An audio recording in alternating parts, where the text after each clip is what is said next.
Hi, I'm Laura, your connection coach. Have you ever felt lonely?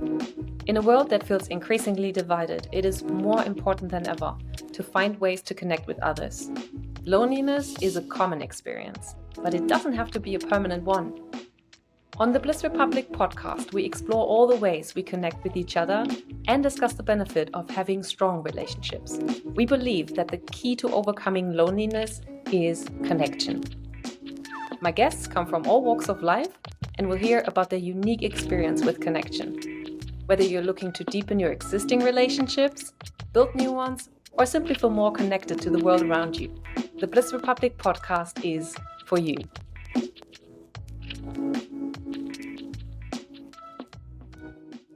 Today on the Bliss Republic podcast, we've got one of my dear friends, Ali Skiba, who is a sound healer, a breathwork facilitator, and a vocal empowerment coach.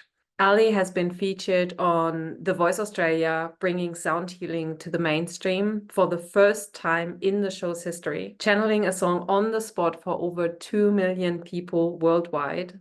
You're also the founder of Melodious Yogi, offering transformative sound healing and voice activation to help individuals unlock their innate body's healing ability. Based out of Sydney, operating globally with online courses and mentorship programs and international festival appearances. Thank you so much and welcome to the Bliss Republic podcast today. Thank you, darling. Good to see you. Good to be here. How did we initially meet? I think we had a bit of a funky night out back in our old lives. I was out with two of my girlfriends in a bar in Sydney. You were out and just moved to Sydney. So you ran into us as a group and we just immediately clicked and connected. A lot has happened since. Yeah, that was great. I was just casually drinking an old fashioned alone at the bar. And found friends. So yay. Yeah, that was beautiful. And that was probably about 5-6 years ago. Yeah, almost 5 years ago.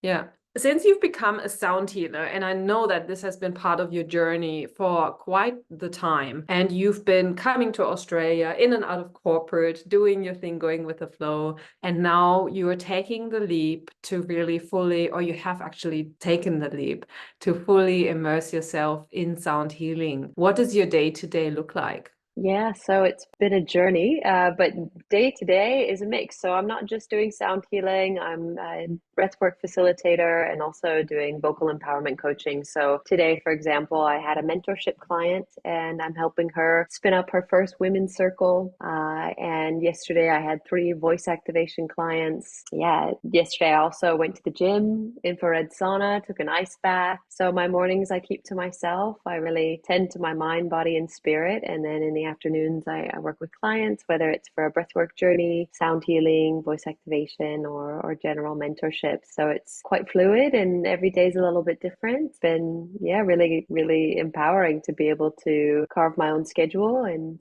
have my mornings to myself. And it's been a long, long journey to get here, but I'm happy to say I'm here and I'm not going back. What were, if you say a long journey, what were the obstacles that you think really shaped your journey? Well, I guess it's probably helpful to take it back to exit corporate round 1. So this was back in 2018. I was working in San Francisco, engineering program manager. I had climbed the corporate ladder. I had the dream job with the dream car, living in a great city, and yet I was miserable. I was working with teams globally, rallying, or as I say, nerd herding in the software space, and I was deeply, deeply miserable. I was depressed, I was anxious, I was using drugs and alcohol, I was drinking tons of wine to just sort of silence my feelings and to quiet the pain that I was in. I didn't know what I wanted or what I needed. I just knew that I wasn't where I was supposed to be, and I had spent my whole life trying to get there and felt a bit lost, really lost. And I threw myself into a yoga teacher training where it was sort of the gateway drug to all things spirituality for me. And within a year of getting that teacher training, I I ended up quitting my job, selling everything I owned, and booked a one-way ticket to Panama to work on a boat in the Caribbean.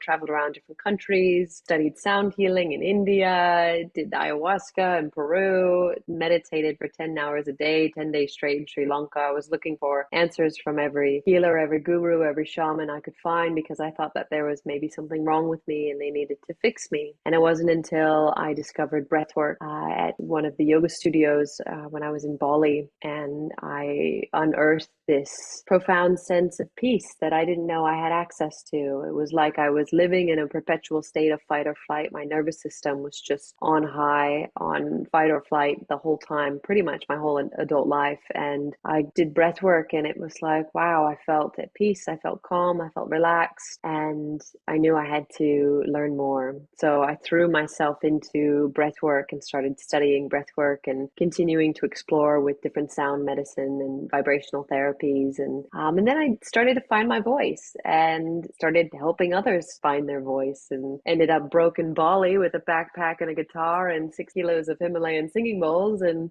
ended up coming to this country, not really sure how I was going to make it work, and still hadn't really fully found my groove in what my offerings were, other than these are the things that I do to help my soul and I want to help people with it. But I ended up going back to corporate, got a visa so I could stay in Australia, and started to build my business on the side. I have a question to that. So if you said you previously had done this massive journey and found your voice and activated your voice, and you knew that this is what you were wanting to do, but now you're in this state, let's call it activated, and you have to go back to corporate. How was that experience? Oh, it was really sad. I came back, the image of the tail between the legs of like, I couldn't make it work. I went all the way around the world to start a new life, only to find myself doing the exact same job on the other side of the world. So I came back, and I mean, there was a part of me that was really grateful to get money again. I, went a year and a half, just burned through all my savings, and had lived at different youth hostels. And I thought, oh God, I don't want to share a bunk bed room with 20 other 22-year-olds. And so it was a bittersweet. It was like, yay, I get to have a place again, and I can afford to,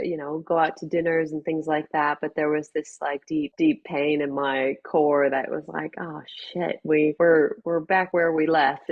But I know it was coming back full circle, but on a higher level. So having learned so much and having tasted all the different fruits of things that I would like pursue. So it was like, okay, didn't even know what sound healing was when I left San Francisco. Didn't know really much about breath work aside from the classical pranayama and yoga. Had no idea I could sing to the level that I do now. I was singing and playing guitar since I was 16, but so I scratched the surface on a lot of things during my journey and my travels, came back here, and sort of put the bowls up on the shelf and went back to corporate as a worker bee. And there was it was a bit disheartening. But then I was at yoga, and one of the yoga teachers was singing during Shavasana, and she had a lovely voice, but it was like this deep pain inside of me that was like, oof, you should be up there and you're not up there. Why aren't you up there doing that? And I went home and I cried. Why am I not doing what I've been put here to do? And I just talked to one of the teachers at the yoga studio, and well, I sing and I know some mantras, and I could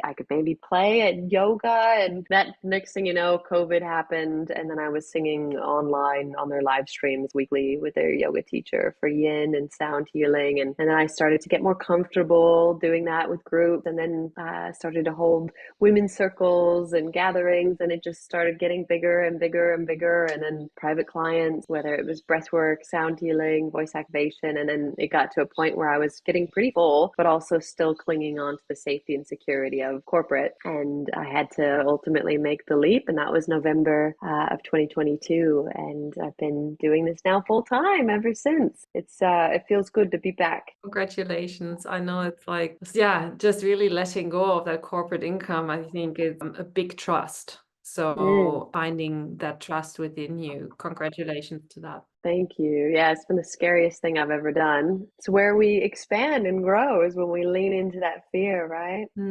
So tell me about voice activation or sound healing. If you have a client that is coming to you, what does the sort of healing in itself look like? And also, what's the sort of journey? What are the problems they come to you for? And as what kind of person do they leave? It depends what they're looking for in terms of they're looking to connect with their voice, to better articulate their boundaries, to speak up in meetings. And I say, let's go for voice activation. But if they come to me saying that they've got anxiety, they're feeling existential dread, they're, not handling stress well, they're feeling just, unable to deal, I would bring them in for a breathwork and sound healing journey. And that would be a 90-minute session that I take them through. We do a tea ceremony, drop into some intentions, connect to our hearts, the land, the space, and then take them through a really potent breathwork journey. So it's not your classical pranayama, it's intense, deep cyclic breathing. So more of the so we do that, and that's a nice, big, deep journey, which helps quiet the prefrontal cortex and allows the innate sensory wisdom of the body to heal and to kick on so that we can actually let the body do what it's meant to do. Because most of our ailments and disorders and diseases are caused because we're just not living embodied. We're living in the mind and we're living outside the body and looking at every other external circumstance. And when we can quiet the mind and return to body, the body starts to do all these magical, beautiful things like send energy where it needs to go to heal, to down regulate the nervous system. And so the journey starts with breath work, and then we end and integrate with the sound healing. So I always tell my clients the breath work is like the rattle, just shaking things loose, and the sound is like the waves, just ushering anything and everything that no longer serves just out to shore, and helping recalibrate your cells, and every molecule is being shifted with sound, but also with the vibrations of your own breath and moving that energy. So it's really, really deep healing work, and just honored to be able to share it. So oftentimes that's one-on-one setting, but I also do group workshops, private events, home visits. I just did a birthday where I took my friend and 12 of our other friends through a breathwork and sound healing journey at one of their houses. And it was a special way to celebrate. They didn't say that they had all, had anxiety and, needed it, but they think after session all felt very much so relaxed. Some had really emotional releases, so it can be very cathartic for some because it allows us to tap into feelings, emotions, and energies that are deep below the surface that oftentimes we don't get to when we're living in the mind. So it's powerful. And then I have a lot of clients who come to me during one of those workshops that say, I feel like I want to sing. You've awoken something in me. I want to sing. And I say, well, let's do voice activation together. So oftentimes breath work, at least for me, it was a massive catalyst in wanting to connect to a deep part of myself, because our voices are a direct living connection to the deepest parts of who we are. Our voice is the organ of the soul. And when we can connect with our voice, we can really get to better understand ourselves. So it's a great way to getting to know yourself better, is to really connect with your voice.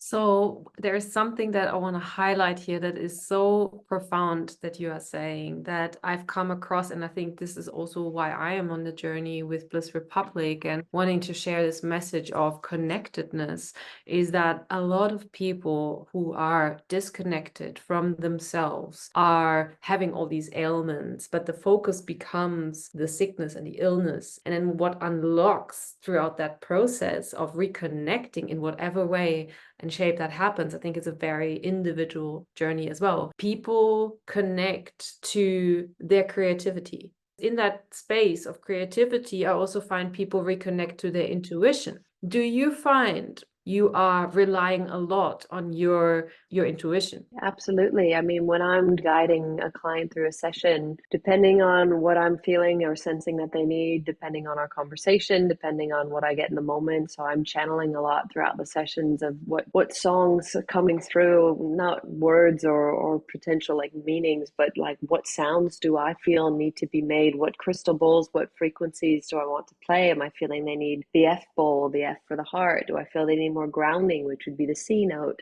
So I'm tuning into that. But the thing that's so powerful about breath work is it's not me as the healer. It's me awakening the innate healing potential of the individual, of the client, because it's the breather who is doing the healing. And I'm there facilitating and holding space and obviously creating a beautiful environment for that to take place, a safe, and most importantly, a safe environment for that to take place. But really the beautiful part with this work is that it allows people to come to their own aha moments and realizations, especially at the end of the breath when we do the breath retention and they take a big breath out and hold it. And then they take a big breath in and hold it. And it's like being at the bottom of the ocean where everything's really calm. And when you take that breath back in, or when you let that breath back out and you come to normal breathing, that is when the integration starts to take place. And it's like you get these messages. I always compare it to like being plugged back into the grid, the source grid of our divinity, our supreme self. Call it God, call it spirit, whatever you want to call it. It's like being plugged back into that source. And for me, that was something I'd been missing pretty much my whole 20s when I was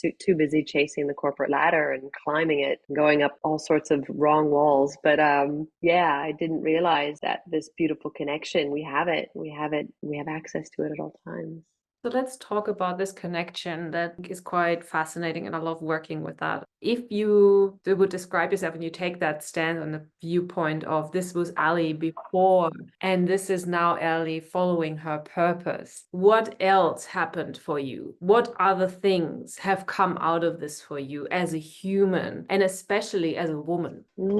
Yeah, well, I think it's been a journey of accepting and honoring and really welcoming my femininity, because for me, I was very much so at a young age. I looked at my mom and sister, these wild emotional creatures of the moon. I looked at emotions and feelings as dangerous and a risk to my success. Looked at dad, the engineer, thought stable, logical, let's calculate, strategize, all of the things masculine. Let's go with that. Let's go for an engineering degree. Let's do this, all this stuff. And I think for me, as I've gone through this journey to really come home to me, I've come home to really soften into my femininity, to embrace it, and to let go of the hustle. I hustled so much to get to where I was in corporate and ended up there miserable and completely lacking that spiritual awareness or identity. And then coming here to really realign and shift to be in alignment with my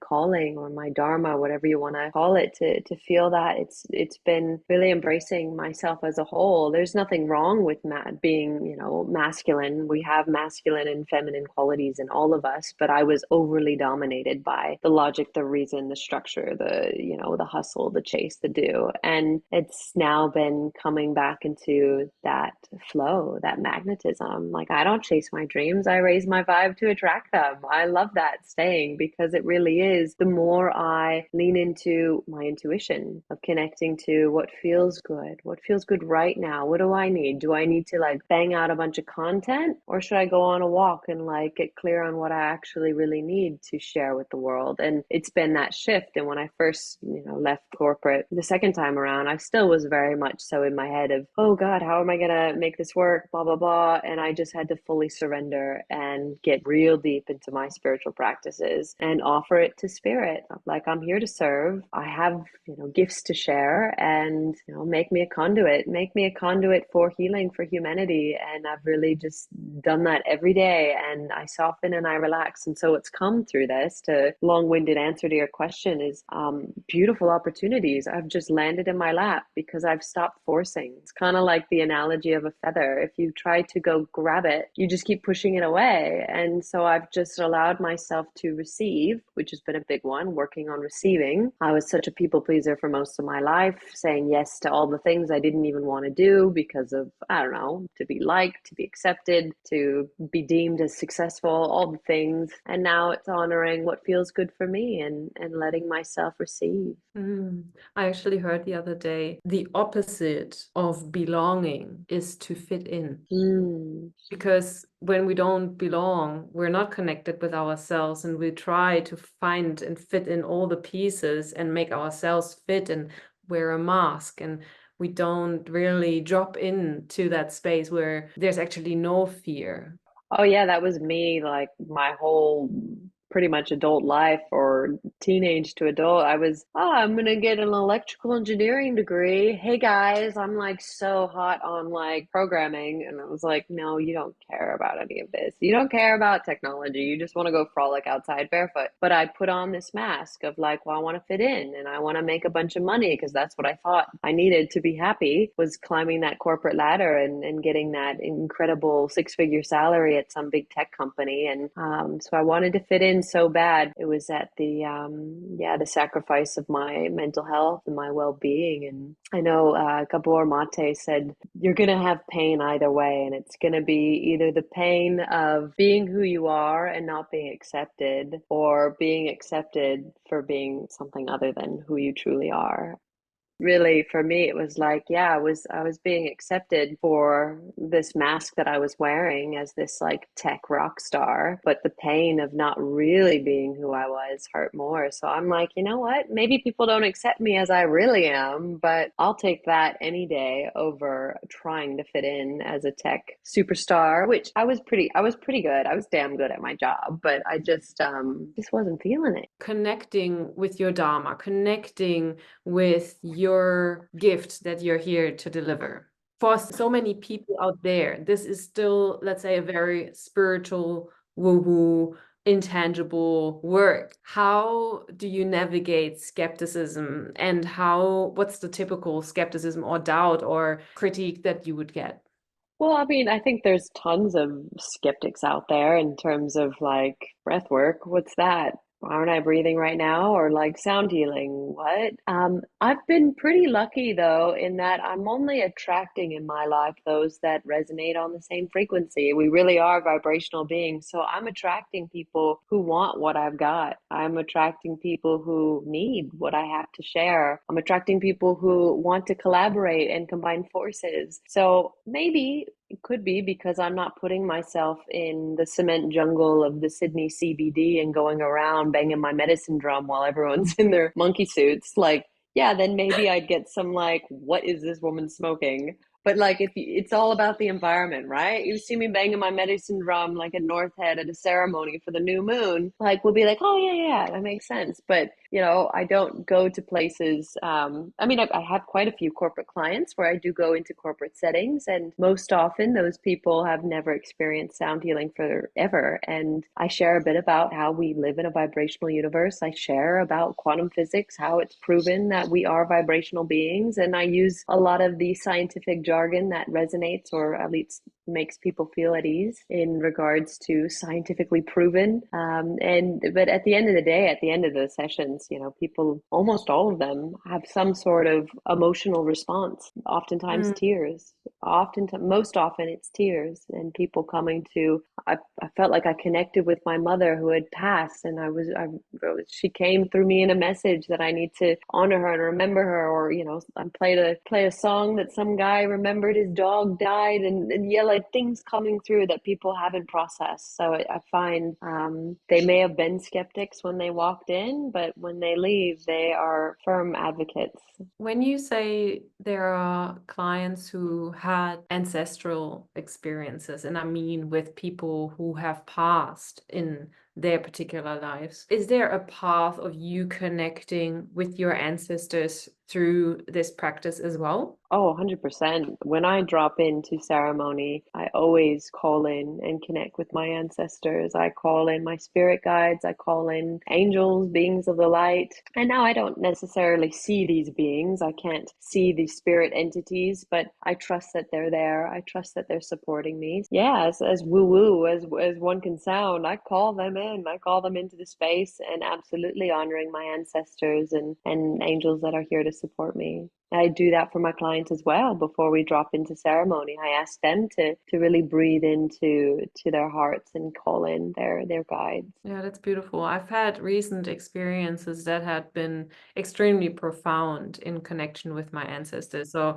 I just wanted to share your viewpoint on that. So thank you. Yeah. With your aspirations for the future of sound healing, what do you think is possible with with developing the skill and growing this area. I really want to focus on the beauty of these new avenues of healing. People who know me personally know I'm not the biggest supporter of our academic system as it currently stands, in particular to healing professions.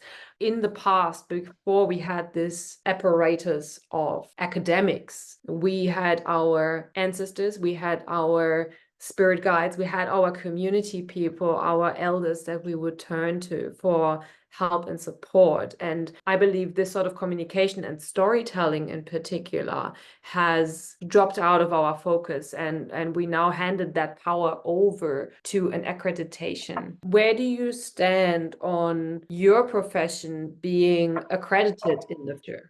Well, I mean, there are sound healing accreditation programs. There are tons of those. There's breathwork accreditation programs. What I'd like to see, though, is it being brought into more traditional ways of raising our children, of understanding how they can use their voices to downregulate their nervous system. I mean, just simple like buzzing bee or like that. I mean, scientifically proven, stimulates the vagus nerve. And when we stimulate the vagus nerve and increase that vagal tone, we support every function in our body. And so it's like, why don't we teach the kids this? And in some schools, don't get me wrong, they are doing that, but it's not necessarily mainstream, and it's not, I think, offered everywhere. And breathwork and meditation and things like that. I'd say meditation has become a lot more widely accepted and brought into the school system. But I think I'd like to see sound healing being taken a bit more seriously and brought into, the medical world, and helping people get off of prescription medications, because like you said, we're treating so many of today's ailments and disorders symptomatically. It's just a bunch of band-aids, right? So if you've got sleep apnea, odds are you're not breathing properly. Yeah, so what are we going to do? We're going to stick a really expensive machine in your face when you sleep every night. But what about dealing with that person's ability to breathe as they're waking, day by day? Why not get them doing a breathwork protocol to retrain their breathing? I mean, you can cure sleep apnea with breathwork. There's also insomnia. A lot of times there's some deeper, whether it's an emotional thing or it's just a matter of releasing stress, you can heal that with breathwork. And people treating anxiety and depression with meds, again, this is breathwork. This is sound healing. This is also community. And I think what's really beautiful about this conscious community movement of these, drug and alcohol free gatherings, whether we're going to, cacao ceremony or ecstatic dance or going to a sound bath or breath work, we're all there for a common purpose: to feel better, to evolve spiritually, to connect with something higher than our physical beings. And I think so many people are living lives of isolation, and it's really hurting humanity. So if we could really create more environments for people to get together in healthy ways, like I love a glass of wine here and there, but I really can't do it anymore because it makes me anxious. Any alcohol, if I eat sugar, I mean, again, time and a place for everything. You don't want to deprive yourself of all the things that bring you joy. But for me, the things that once brought me joy, like going out to the bar and having drinks with the girls, like actually throws me into a spiral of pretty gnarly anxiety. And I'd go as far as to say depression for a few days after that, because alcohol is a depressant. But yet we're, in a society that's, we're celebrating everything around sugar and alcohol, and it's making people feel like crap. And so I'm all about getting the word on healthy ways of living, sustainable ways of living, so that we're not hurting the planet, we're not hurting our bodies. And when we feel good, we can do more good. When we feel rested, when we feel supported, we actually have the capacity to reach out to our neighbor, to reach out to a friend and go, hey, how are you doing? Just noticing my nervous system. And I never really understood what state my nervous system was in prior to, really doing this work over the last 5 years. But now I know exactly when my nervous system is not in a good space. I'm either in a place to connect and to create, to share, or I'm in a place to run, to hide, and to isolate. And we know which one's which, right? Sympathetic fight or flight. You want to isolate, you want to binge watch Netflix, and you want to eat a bunch of ice cream. Yeah, that's your comfort mechanism. But really what we want to get to is like that feeling of just deep peace and relaxation, where we want to connect with people. We want to go outside. We want to create something. We want to get off our phones and talk to humans. It seems like a wild concept these days because phones and social media has just become such a such an addiction for so many people. So yeah, I could go on and on about all of that stuff, but yeah. Which tags on a lot to, let's say, the Bliss Republic mission as well, is to help people reconnect to themselves so that they can holistically and fulfilled connect to other people. So this is coming back to being okay to say no to the distractions and turning away from alcohol, turning away from social media, really having the ability to connect to yourself. What were some of the biggest transformations that you have witnessed within your work? I mean, one of the biggest ones was a client, actually a neighbor, who came knocking on my door in despair. She needed help. She has MS and she had essentially, it's called trigeminal neuralgia, which feels like it's a neurological pain condition that feels like you're being stabbed in the eye with a knife.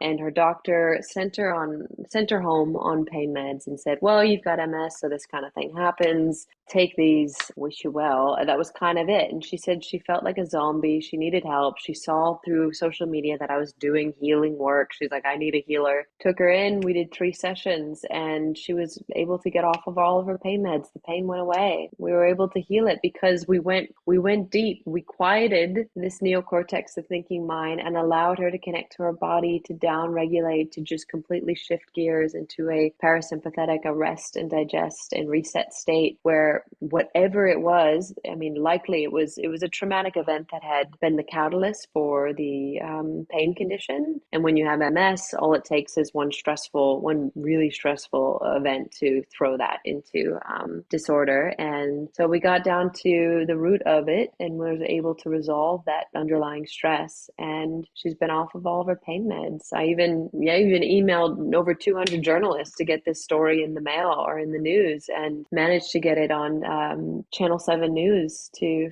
feature it, to share that this is actually working for people. So we have a long way to go, but we're not that far at the same time. I think more and more stories are coming out like that. So that was a pretty massive one. How does that feel compared to working with IT?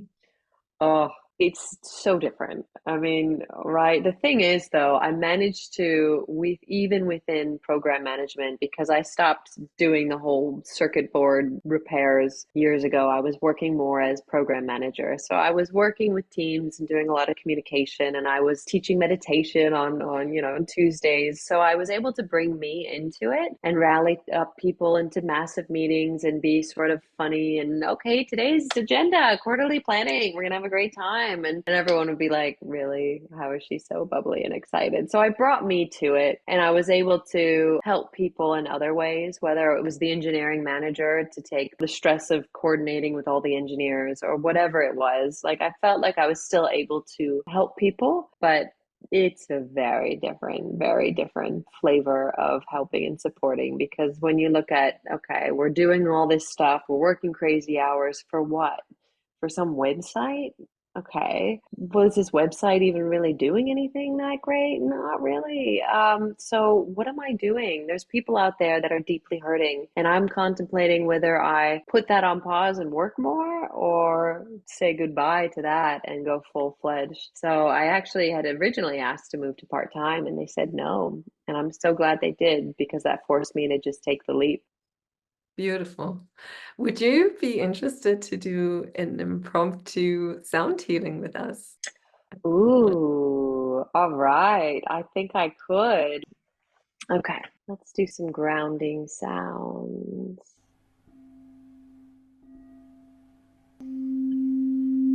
Close down your eyes, breathe into your heart.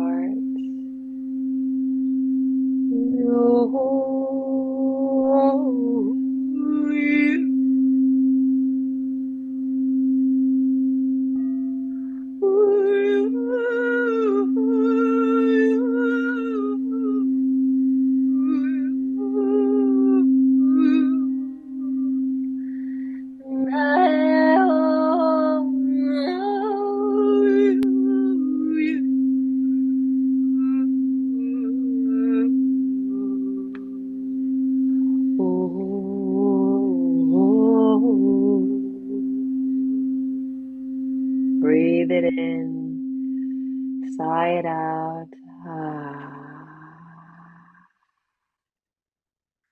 Yummy. This was so nice. Thank you. What You're a reset. welcome. I feel like Yeah. now you're reprogramming people's nervous systems to program websites. So now there you go. Yeah, right? Exactly. Thank you very much. That was really quite the pleasure. You're Um, so welcome.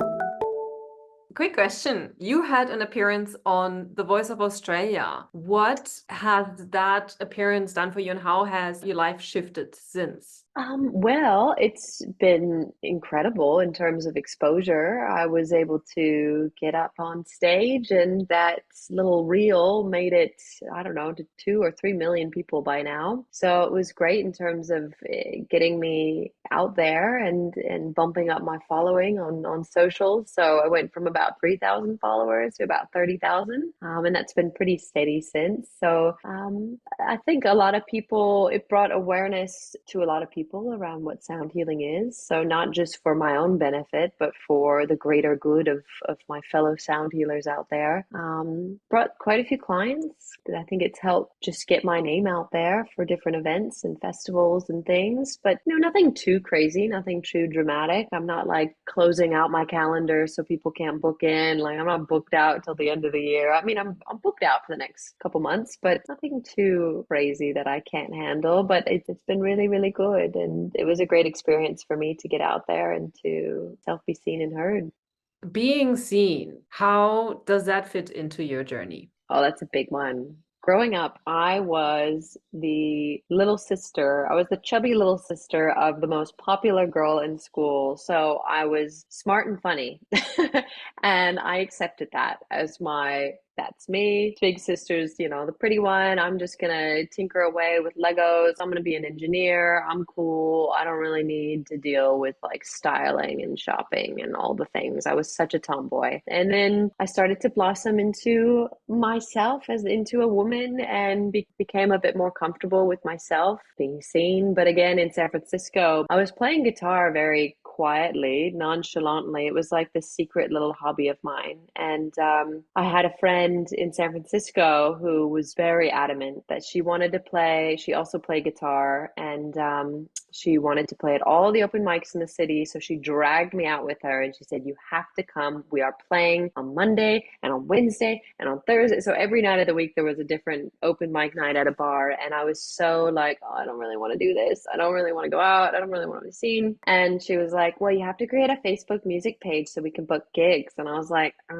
what do I have to do? Okay, fine. So I had to start so she pushed me and motivated me to put some videos, create some things on YouTube. And the next thing you know, I was doing feature sets at different bars in San Francisco. And I felt more comfortable on stage being seen. And then, yeah, coming to, this line of work with sound healing, and flash forward these years later where I was just at a festival holding a workshop for almost 100 women, a voice activation workshop. And there were no nerves. There was no panic. There was no, oh my God, what am I going to say? It's like, I am letting myself be seen. I'm letting myself be heard. I'm not going to stutter and freak out about what I'm about to say. I'm actually going to let it come to me in the moment. And it's been a journey of practice. And, the first women's circle I held, I full on had a piece of paper and an outline and bullets of things I wanted to say, and allowing myself to be seen. But yeah, I mean, I never thought I would be filming videos of me singing and sharing them with people all around the world on Instagram.